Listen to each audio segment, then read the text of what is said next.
Hello everyone, welcome back to our channel bits of Asian dramas. Explanation start करने से पहले इस video को लाइक कर दो, अच्छे से कमेंट कर दो और चैनल को सब्सक्राइब भी कर देना।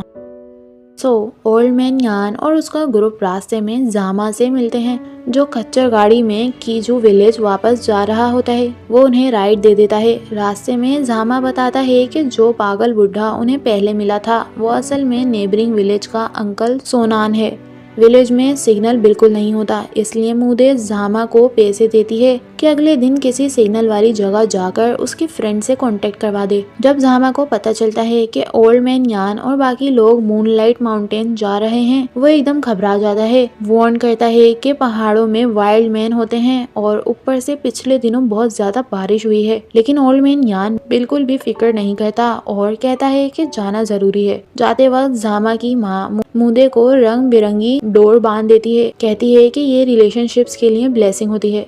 जामा बताता है कि उसकी माँ पावरफुल शमन्स के खानदान से है। मूदे फौरन रिक्वेस्ट करती है कि वो उसका फ्यूचर रीडिंग करे। रीडिंग के बाद जामा की माँ का चेहरा सीरियस हो जाता है। बाद में जामा क्वाइटली मूदे को बताता है कि उसकी माँ ने मूदे के 2 वर्जन देखे हैं और जो एंड में रह जाएगा वो आज वाली मूदे से थोड़ा डिफरेंट होगा। मूनलाइट माउंटेन के एक गांव में पहुंचकर यान होंगशा नोटिस करती है कि हर घर के बाहर सनशाइन डॉल लटक रही है और वो फौरन समझ जाती है कि ये हर ट्रेले का साइन है। रात को जब मूदे कुएं से पानी निकाल रही होती है तो बकेट के अंदर से एक सनशाइन डॉल ऊपर आ जाती है, जिससे वो बुरी तरह घबरा जाती है। इसी वक्त जामा लोरेन को कॉल कर चुका होता है और थोड़ी देर बाद लोरेन भी वहां पहुंच जाता है। जामा उसे बताता है कि मूदे बिल्कुल ठीक है ताकि वो टेंशन ना ले। जब जामा की माँ लोरेन को देखती है तो एक लम्हे के लिए फ्रीज हो जाती है। उसे घूर कर देखती रहती है जैसे कुछ समझ रही हो, लेकिन कुछ कहती नहीं। वो लोग कुएं से सनशाइन डॉल निकाल लेते हैं और क्यूरियोसिटी में यान होंगशा उसे घर के अंदर ले आती है।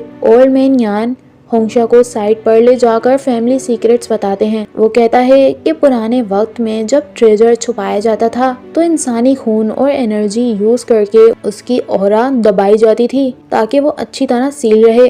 अगली सुबह मूदे देखती है कि सनशाइन डॉल जमीन से गायब है। ओल्ड मैन यान जल्दी में होता है, इसलिए सब फौरन निकल पड़ते हैं बिना ये जाने कि सनशाइन डॉल वापस से कुएं में चली गई है। ओल्ड मैन यान ट्रेजर वाली जगह ढूंढ लेता है और एक्साइटमेंट में होंगशा से कहता है कि खुदाई शुरू करो, जबकि मूदे एक ट्री पर चढ़कर गार्ड बन जाती है। थोड़ी देर बाद होंगशा अचानक मना कर देती है और कहती है कि वो और डिगिंग नहीं करेगी। जब मूदे हेल्प ऑफर करती है तो होंगशा बताती है कि नीचे एक लाश है। ओल्ड मैन यान टूट जाता है और सारी सच्चाई कन्फेस कर देता है। सालों पहले एक एक्सपेडिशन हुई थी और वो ट्रेजर अपने पास रखना चाहता था।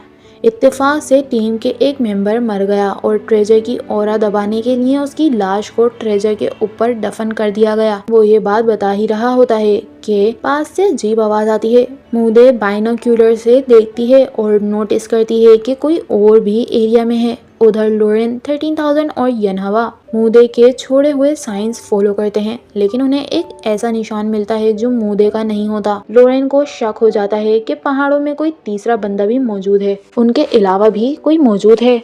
होंगशा और मूदे मिलकर कुएं का कवर खोलते हैं। जब ओल्ड मैन यान देखता है कि अंदर बोन्स ही नहीं है, वो रोप नीचे डालने लगता है, लेकिन अचानक किसी चीज का अटैक हो जाता है। मूदे फौरन ओल्ड मैन यान और बाकी सब के आगे आ जाती है और उस चीज को अपनी तरफ खींच लेती है। वो चीज बहुत बड़ी होती है, लंबे बालों से ढकी हुई। यान होंगशा अंदाजा लगाती है कि शायद ये वाइल्ड मैन है, लेकिन ओल्ड मैन यान का ध्यान सिर्फ गायब लाश पर होता है। घबराहट में उसके मुंह से निकल जाता है कि उस आदमी की सिर्फ मौत नहीं हुई थी, बल्कि उसका गला काट कर लाश को कुएं में फेंक दिया गया था। होंगशा ये सुनकर बिल्कुल टूट जाती है। वो मान ही नहीं सकती थी कि उसका दादा कातिल है। इसी वक्त फिर से डिस्टरबेंस होता है। सनशाइन डॉल अचानक अपीयर होती है और वाइल्ड मैन ओल्ड मैन यान को घसीट कर ले जाता है। मूदे उनके पीछे भागती है और वाइल्ड मैन से फाइट करती है, लेकिन पावर डिफरेंस बहुत ज्यादा होता है। जब वो उसका गला दबाने वाला होता है, बिल्कुल उसी वक्त लोरेन आ जाता है। आखिर में 13,000 की टॉर्च की रोशनी से वाइल्ड मैन डरकर भाग जाता है। बाद में लोरेन मूदे के जख्म बैंडेज करता है, जबकि थोड़ी दूर 13,000 और यनहवा इंस्टेंट नूडल्स पका रहे होते हैं जैसे सब कुछ नॉर्मल हो। लोरेन ने यान होंगशा को साइड पर ले जाकर पूछा कि असल में हुआ क्या था। जब उसने पूरी बात सुनी तो उसे समझ आ गया कि वाइल्ड मैन का असल टारगेट ओल्ड मैन यान ही था।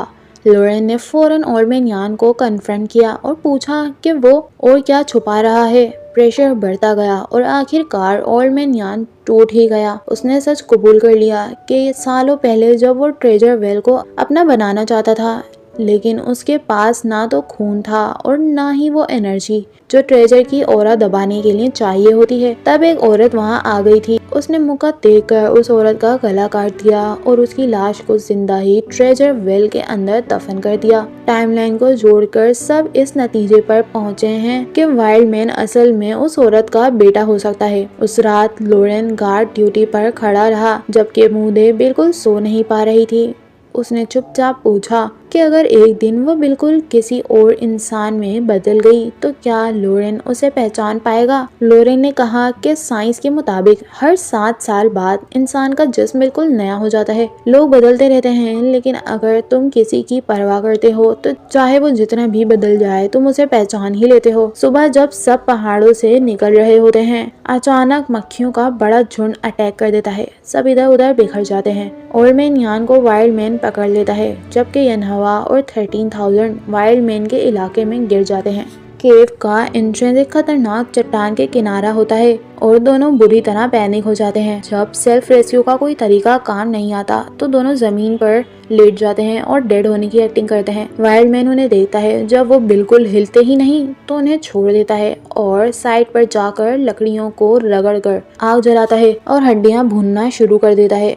पावर का फर्क इतना ज्यादा होता है कि दोनों हिम्मत ही नहीं कर पाते कुछ करने की। यनहवा की आंखें मक्खियों के काटने से बुरी तरह सूज चुकी होती हैं और वाइल्ड मैन उसकी आंखों पर जड़ी बूटी का लेप लगा देता है, लेकिन डर इतना होता है कि दोनों चीखते रहते हैं। उधर लोरेन अंदाजा लगाता है कि वाइल्ड मैन ओल्ड मैन यान को सीधा ट्रेजर वेल पर ले जाएगा, इसलिए वो होंगशा और मूदे के साथ वहां पहुंचता है। उधर 13,000 और यनहवा आहिस्ता आहिस्ता समझ जाते हैं कि वाइल्ड मैन उन्हें नुकसान नहीं पहुंचाना चाहता। आखिरकार वो उसके पास बैठकर उसके दिए हुए सेब खाने लगते हैं। ट्रेजर वेल पर पहुंचकर लोरेन देखता है कि ओल्ड मैन यान कुएं के अंदर लटका हुआ है। वो नीचे उतरकर चेक करता है, जबकि मूदे ऊपर रस्सी पकड़कर खड़ी होती है। अचानक सफेद बालों वाली औरत सामने आती है और रस्सी काट देती है। मूदे नीचे गिर जाती है, लेकिन शुक्र होता है कि लोरेन उसे पकड़ लेता है और दोनों साथ ही कुएं के बॉटम पर गिरते हैं। ऊपर सफेद बालों वाली औरत होंगशा पर अटैक करती है, जिससे वो जख्मी होकर बेहोश हो जाती है। कुछ देर बाद वाइल्ड मैन कुएं के जायजा लेने आता है। लोरेन ऊपर की तरफ फ्लाइंग नाइफ फेंकता है और इसी मौके का फायदा उठाकर मूदे कुएं से जंप लगाकर बाहर निकलती है और वाइल्ड मैन से फाइट करती है।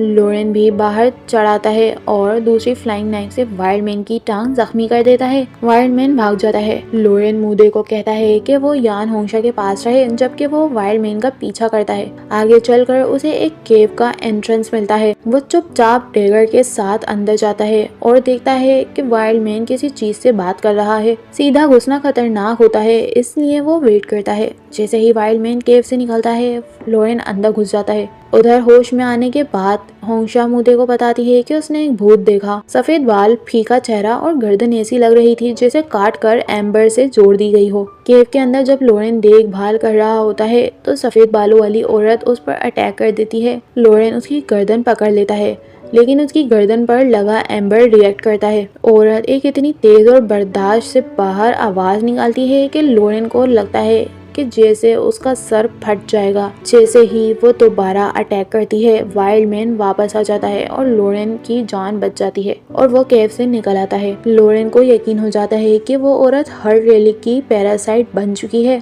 और उसकी गर्दन पर जो एम्बर है शायद हर्ट रेलिक एक्टिवेट होने पर पिघल कर उस एम्बर के साथ फ्यूज हो गया था।